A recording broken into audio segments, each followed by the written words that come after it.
Hi! Basagan ng buhay at magandang araw po sa inyo lahat. Ang papasilip ko naman po sa inyo ngayon yung aking conventional mode of farming. Ito, may isang linggo ko palang naitanim itong ating nakatanim ng direkta sa lupa. Pero yung ating mga ampalaya dyan, nagbubunga na.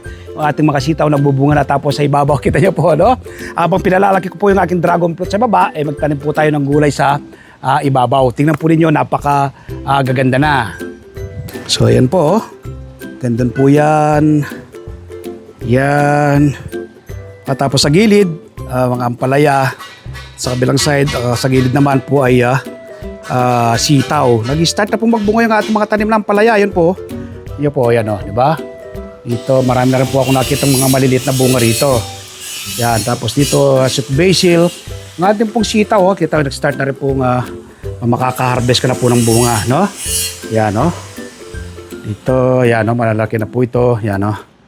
Ito, yan, malaki na.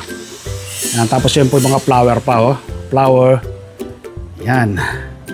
Ating mga tanim. Ito, repolyo naman po ito. Repolyo. Ang pechay. Yan. So, magtanim din po kayo tulad ng aking ginagawang pagtanim ng ganito, Alas kumpleto na po yung ating mode of farming. Conventional, aquaponics, hydroponics. At pagtatanim sa mga bote ng mineral water, bote ng soft drinks. Yan po sa mga bote ng soft drinks, diba? Bote ng mineral water, sa paso. So, yan po yung ating garden.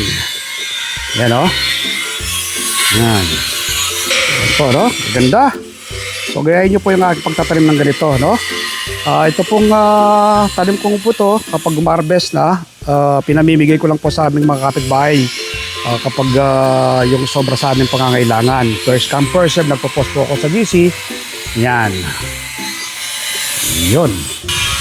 So, kompleto na po ang ating mode of farming. Meron po akong sineset up ngayon yung pagtatanim sa loob ng bahay, indoor garden. Meron tayong conventional, meron tayong hydroponics, aquaponics, pagtatanim sa bote, pagtatanim sa paso, at pagtatanim sa sako. Bakit ko po ginagawa ito at sineshare sa inyo nang sa ganun pwede nyo pong gayain, para yung achievement ko maging achievement nyo rin. Ang achievement na yan, una po makakatipid ka, pangalawa masustansya pagsasalo ng buong pamilya, pangatlo makakatulong ka sa pagpreserba sa ating inang kalikasan. Palagihan ko pong sinasabi, food security starts at home, di po ba? Bakit ka pa bibili kung pwede ka namang magtanim? So sana po mula ngayong araw na mapanood nyo, kung magtanim na rin po kayo ng inyong sariling pagkain, nang sa ganon ay hindi po kayo magugutom kasama ng iyong buong pamilya. Happy farming po. God bless. Bye-bye!